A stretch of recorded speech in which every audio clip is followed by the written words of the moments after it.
ഒരു കാര്യം നിങ്ങൾ ഓർത്തോ, കുറച്ച് നാളത്തേക്ക് എല്ലാവരുടെയും കണ്ണുകെട്ടാം, പറഞ്ഞു പറ്റിക്കാം. പക്ഷെ ഒരു ദിവസം എല്ലാവരുടെയും മുമ്പിൽ നിങ്ങളുടെ കള്ളത്തരം, നിങ്ങളോടുള്ള വിശ്വാസം എല്ലാം നഷ്ടപ്പെടും.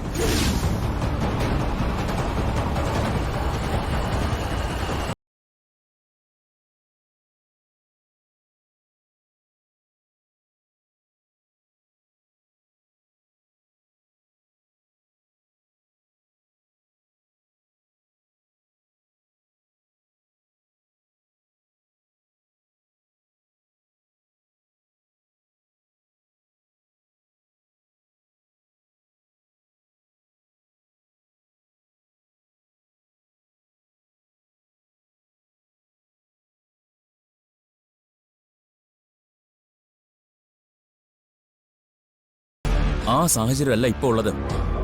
ഒന്നിനും ഒരു മാറ്റം ഇതുവരെ വന്നിട്ടില്ല. ആര് പറഞ്ഞു? ഞാനിപ്പോ സ്നേഹയുടെ ഭർത്താവാ. അവൾക്ക് എന്തെങ്കിലും സംശയം ഉണ്ടായാ അതോടെ എല്ലാം തീരും. ഓ, അത് ശരി. നീ ഇപ്പോ വലിയ ഭർത്താവ് ഉദ്യോഗസ്ഥനായി. നീയും എന്നെ ചതിക്കാൻ ശ്രമിച്ച അതിനുള്ള ധൈര്യം ഉണ്ടോ നിനക്ക്? നീ എന്നെ വെറുതെ തെറ്റിദ്ധരിക്കുകയാണ്. ഞാൻ ആരെയും ചതിക്കില്ല. പക്ഷെ ഇന്ന് നീ ചെയ്തത് ദൈവം പോലും ക്ഷമിക്കാത്ത തെറ്റാ. നിന്റെ ഉപദേശം എനിക്ക് വേണ്ട. സഹായം മാത്രം മതി. ഈ കുടുംബത്തോട് ഇവിടെയുള്ളവരോട് നിനക്ക് ശത്രുതയുണ്ട്. അതിന് നിനക്ക് കാരണങ്ങളുണ്ട്.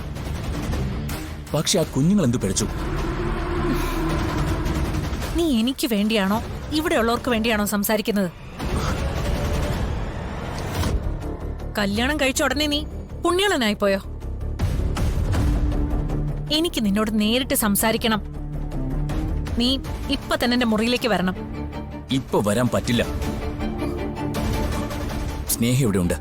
നീ വന്നില്ലെങ്കിൽ നീ ആരാണെന്നുള്ള കാര്യം ഇവിടെ എല്ലാരും അറിയും. എന്നെ ഭയപ്പെടുത്താൻ നോക്കാണോ? അത് നടക്കില്ല. ഞാൻ ആരാണെന്ന് ഇവിടെയുള്ളവർ തിരിച്ചറിഞ്ഞു കഴിഞ്ഞാ നീ ആരാണെന്നും അവരറിയും. ഞാൻ ആരും ചതിച്ചിട്ടില്ല.